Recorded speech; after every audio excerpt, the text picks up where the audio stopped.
स्म वै तद्विद्वान् आह महिदासैतरेयः स किं वा एतदुपतपसि यो अहं मनेन न प्रेष्यामीति सः षोडशं वर्षशतम् अजीवत् प्रह षोडशं वर्षशतम् जीवति यह एवं वेद। कहते हैं उसके उत्तर वर्ग जो तीसरा स्तर था 69 से 116 उम्र तक, इस उम्र तक के कहते कि तृतीय सवन के सदृश है वो इस पुरुष रूपी यज्ञ का, जिसमें 48 अक्षरों वाला जगती छंद है और जागत ही जगती छंद वाला तृतीय सवन में सामगान भी होता है। जगदित्व सादृश्यात अष्टाचत्वारिशत अक्षर सादृश्यात जो है इस पुरुष के आयु के तीसरे हिस्सा और अंतिम हिस्सा उसको इन्होंने तृतीय सवन जो सायन सवन के साथ सादृश्यता किया। और उसमें अनुगत्य होता है आदित्य, और यह भी प्राण ही आदित्य समझो, आदित्य प्राणावाम आदित्य कहा था, क्योंकि ये ते ही दगम सर्वमादते, क्योंकि यही अन्ना रसा सकल शब्द आदि विषयों को ग्रहण करते हैं, इसलिए ज्ञानेन्द्रिय और पंच प्राण ही मिल करके आदित्य है, ये कहा गया था। और यह भी विचार हुआ यदि किसी को उस वयस में अर्थात 69 से लेकर के 116 का बीच में किसी प्रकार से रोग आदि से आक्रांत हो जाए, वह प्रार्थना करे वो प्राणादित्य, वो आदित्य रूपी जो है आप जो है इदम में तृतीय सवनम आयु अनुसंतुलिता, ये तृतीय सवन रूपा जो पूर्ण आयु है 116, वहां तक भी इसके समापन पर्यंत जो आप उसको जोड़ दीजिए। इस प्रकार से प्रार्थना करता है और कहता है हम प्राणानाम आदित्यानाम मध्य विलोप्सिय, और तृतीय सवन में आयु रूपी प्राण का जो आयु है इसके बीच में हमारे यज्ञ का विलोप न होवे, ऐसा कहता हुआ वह निरोग होकर वहां से रोग से बाहर निकलता है और निरोग होकर विद्यमान रहता है। ये संपूर्ण उपासना यज्ञमय पुरुष की उपासना के बारे वर्णन करने जा रहे हैं। तद्भस्म वै तद विद्वान आह महिदास इतरेयः, इतरा का पुत्र महिदास नामक जो ऋषि, इसी के बारे में एतद्भस्म वै तद विद्वान आह, इसे प्रसिद्ध यज्ञ दर्शन को, ये जो पुरुष रूपी यज्ञ दर्शन को जानने वाला इतरा के पुत्र महिदास ने पहले कहा था। कभी इसको रोग सताए होंगे, जब रोग सताने लगे तो बोलने लगा रोग से, अरे रोग तो क्या मेरा पीछे पड़ा है, तेरे वजह से मैं मरने वाला नहीं हूँ, तो मुझे आप मार नहीं सकता, कि मैंने तो उपासना किया हुआ है। सकिम में एतदुपतपसि यो अहम अनेन न प्रेष्यामि इति स षोडश वर्षतम जीवत। उसने कहा कि मेरे तदुपतपसि, उसने महिदास ने कहा, अरे रोग क्या तुम मेरे को उपताप करना चाहते हो, संताप क्यों देता है, तुम क्यों मुझे संताप देना चाहते हो। यो मने न प्रेष्यामि, क्योंकि जो है इस यज्ञ स्वरूप में तेरी संताप दिए मात्र से मर करके यहाँ से जाने वाला नहीं हूँ। सह षोडशम वर्ष शतम आजीवन, ऐसा निश्चय कर केदार उपासक वह पुरुष महिदास पूरा 116 साल तक जीवित रहा। इसलिए यह एवं वेदा, जो कोई भी व्यक्ति दूसरा उपासना करता है इस प्रकार से, वह भी निश्चित रूप से 116 साल संपूर्ण जीवन, प्रकृष्ट जीवन को व्यतीत कर सकता है। प्रजीवती थी, प्र को जोड़ दे जीवती के साथ। भाष्यकार निश्चिता ही विद्या फलाय दर्शन उदाहरण, जब कोई भी विद्या की हो, कोई भी उपासना हो, उसमें आपका दृढ़ निश्चय होना जरूरी है, उससे पूर्ण श्रद्धा होनी चाहिए, तभी वो फल प्रदान करता है।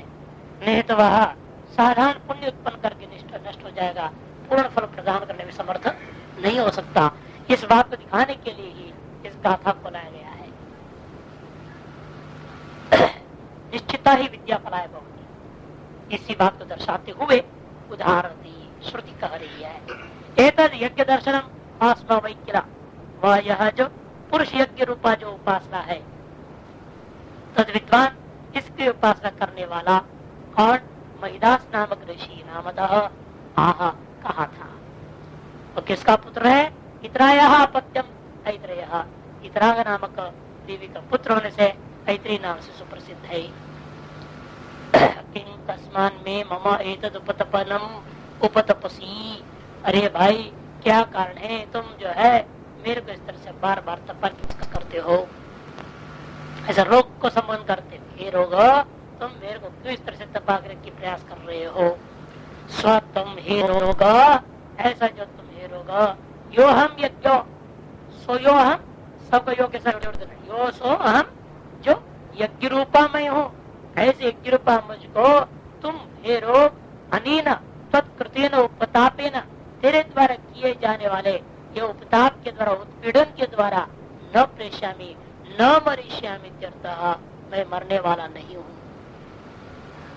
अतो वृथा तव श्रम इत्यर्थ, इसलिए व्यर्थ ही तुम्हारा यह परिश्रम है समझो। इत्यवम आह स्म इति, इत्यवम आह स्म इति पूर्वेण संबंध, इस तरह से पूर्व के साइड का संबंध है समझो, ऐसा उसने कहा था। इतिहास को प्रकट करता है। एवं निश्चय सन, इस प्रकार का निश्चय वाला होने से वह महिदास 16 वर्ष शतम अजीवत, 116 साल पूर्ण जीवित रहा।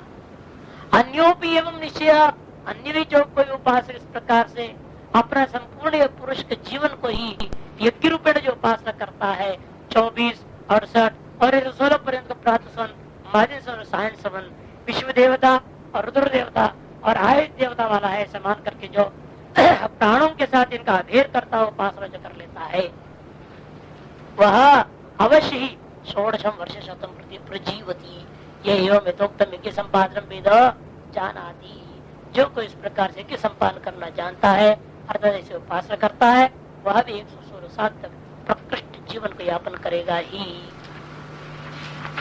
कहते ठीक है, लेकिन ये यज्ञ कैसे हो गया?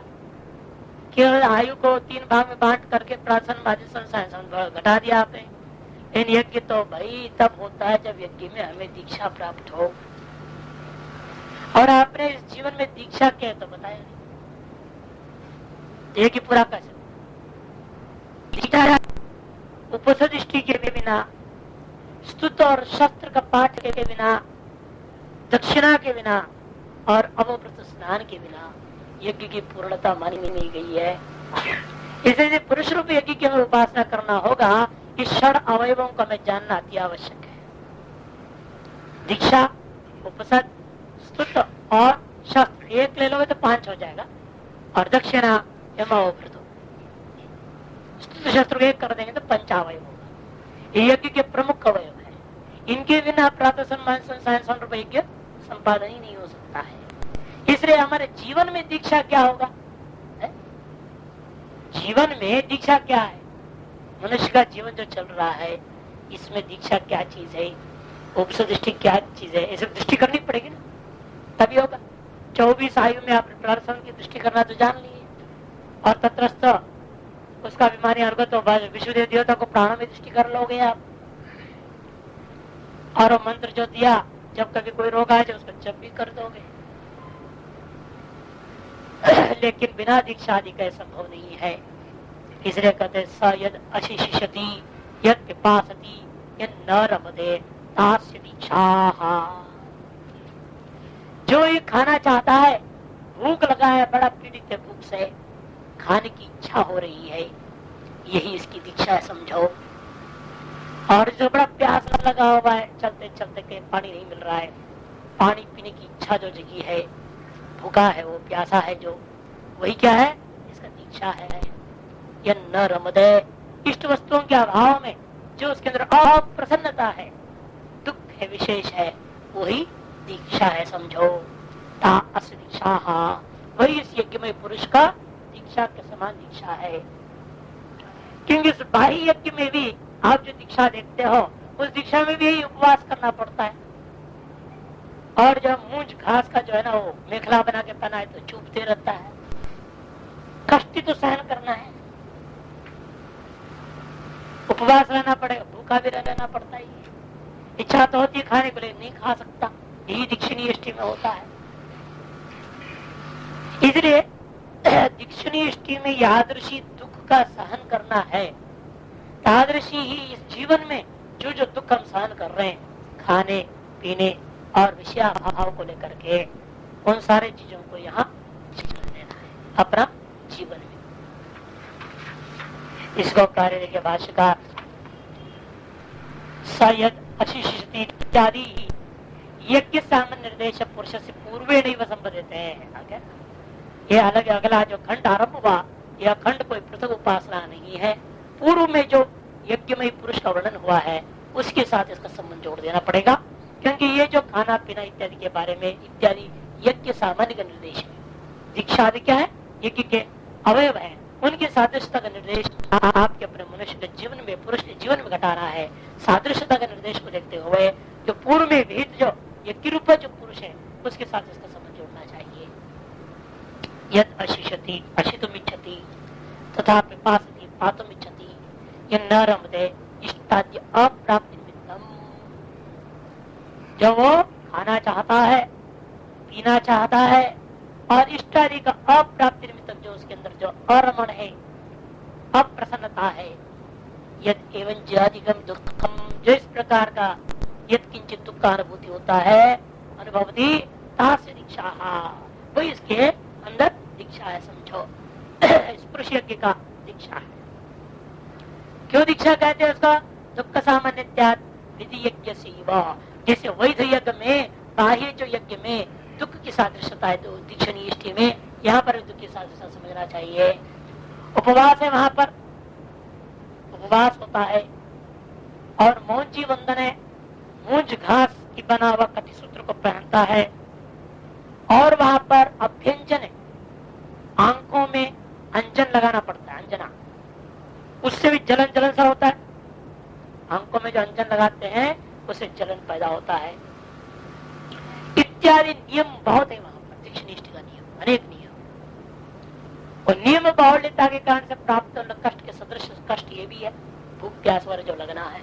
अतएव दुख की बाहुल्यता दुखी की सामान्यता को देखता हुआ विधि यज्ञ में जैसा दीक्षणीय यष्टि होता है वैसे यहाँ पे दीक्षणीय यष्टि है, अपने जीवन को समझना चाहिए। यद अष्टात् यद पिबति यद रमते तद उपसदैरेति, अथ यद अष्टाति, उसके अंदर जो इसको खाने पीने मिल गया, खा लिया पी लिया और इष्ट वस्तु प्राप्त से बड़ी प्रसन्नता हो गई, तद उपसदैरेति, उसी को समझ लेना इसकी यज्ञ जो पुरुष जीवन में जीवन रूपा पुरुष का जीवन रूपी इस यज्ञ में यही उपसदिष्टि है। कि वहां पे उपसदिष्टि में क्या होता है? पयोव्रत कर दिया, उसको दूध पीने मिल गया, दीक्षानिष्टि में बड़ा भूखा प्यासा पड़ा रहा और उसके बाद उपसदिष्टि में उसको दूध पी दिया गया, पीने को बड़ा प्रसन्न हो जाता है, खाने पीने मिल गया ना उसको।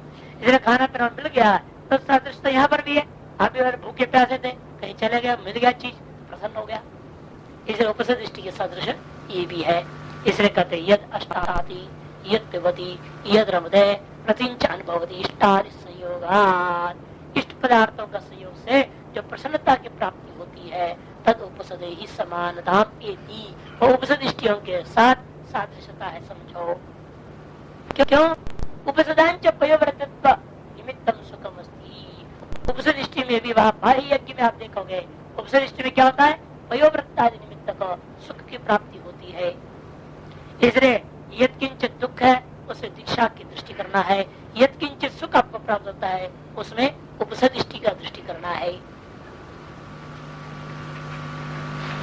वो अलग अलग है, पयोव्रत जो ब्राह्मण के लिए कहा है ना, और जो है ये को जो राजनी के लिए कहा है, अलग अलग वर्णन किया हुआ है। जिसको जो खाने को मिल जाता है वो खाता है, यजमान जो भी वो होता है यजमान के ऊपर निर्भर है। अल्प भोजनीयानि च आहानि आसन्नानि प्रश्वासो, देखो उसको उसको प्रसन्नता क्यों हुई? अरे भाई थोड़ा थोड़ा खाने को मिलते रहेगा हमको, है? अल्प भोजनीयानी आहानी, थोड़े थोड़े का पयोव्रत है ना, ये नहीं कि दुनिया भर का खाएगा पिए, तो अल्प भोजन मिल रहा, लेकिन खाने को तो मिल गया ना, इसलिए प्रसन्नता है। अल्प भोजनीयानी चाहानी आसन्नानी प्राप्तानी इति प्रश्वासो, ऐसा उसके अंदर एक प्रश्वास पैदा हो गया। स्वास्थ्य विशेष, प्रश्वास तात्पर्य स्वास्थ्य विशेष, बड़ा आनंद प्रसन्नता आ जाती थी, स्वास्थ्य विशेष की प्राप्ति हो गई। अतो अशनादि नाम उपसदांच सामान्य, इसलिए तो यह जो बाह्य जो खाना पीना चलता है वह बाह्य यज्ञ का उपसद दृष्टि के सदृश समझना चाहिए। अथ यद्धसति यच्छति यन्मैत्रं चरति स्तुतशस्त्रैरेव तदेति।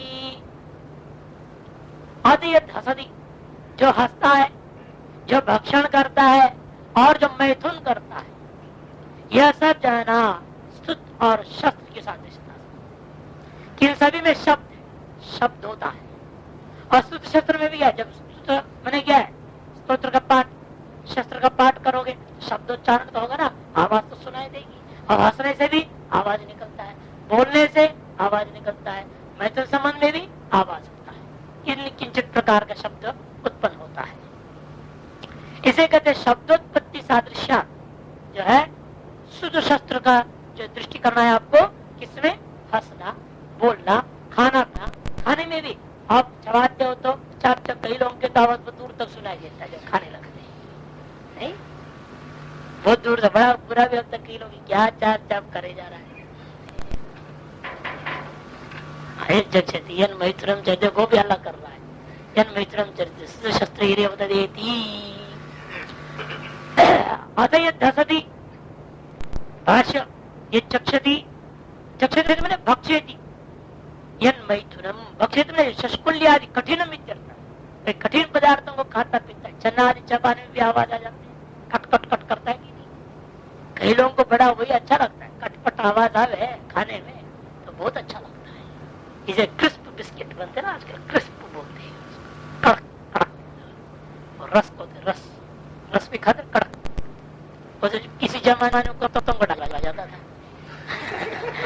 आज उसका भी अभाव हो गया, मनुष्य के लिए वो खाने में लग गए। क्यों? वो कट कट कट करता था ना कुत्ता, उसका लगता मैं हड्डी खा रहा हूँ, प्रसन्न होता था। अब मनुष्य को भी हड्डी चापने की आदत पड़ गई, अब क्या करे, उसको भी रस चाहिए, इसीलिए। और हमें तो इतना बुरा लगता तो ब्रेड भी भिगो के खाते, हाँ, चाय में उसे खा ही नहीं सकते, सीधा खाते ही नहीं, लगता ही नहीं खाने, कहते क्या खा रहे, चबाना पड़ रहा है, ऐसे लगता है मांस खींच रही है। आज के ब्रेड बंद भी ऐसे ही बनते हैं, खींचना पड़ता है, सीधे खाओगे तो। लेकिन लोगों को वही पसंद है, क्या करें? भक्षयति यन मैत्रम चरति शुद्ध शस्त्रेरेव समानतामेति। शुद्ध शस्त्र जो बाह्य यज्ञ में जो होता है उसके सदृश समझो। कैसे? वहां तो बोला जाता है, कहा जाता है, उसकी साथ इनमें कैसे हो गया? अरे शब्द सामान्य, इससे भी शब्द होते, जब हंसते हो तो शब्द निकलता है। इन सभी कार्यों में शब्दोत्पत्ति सादृश्यता है।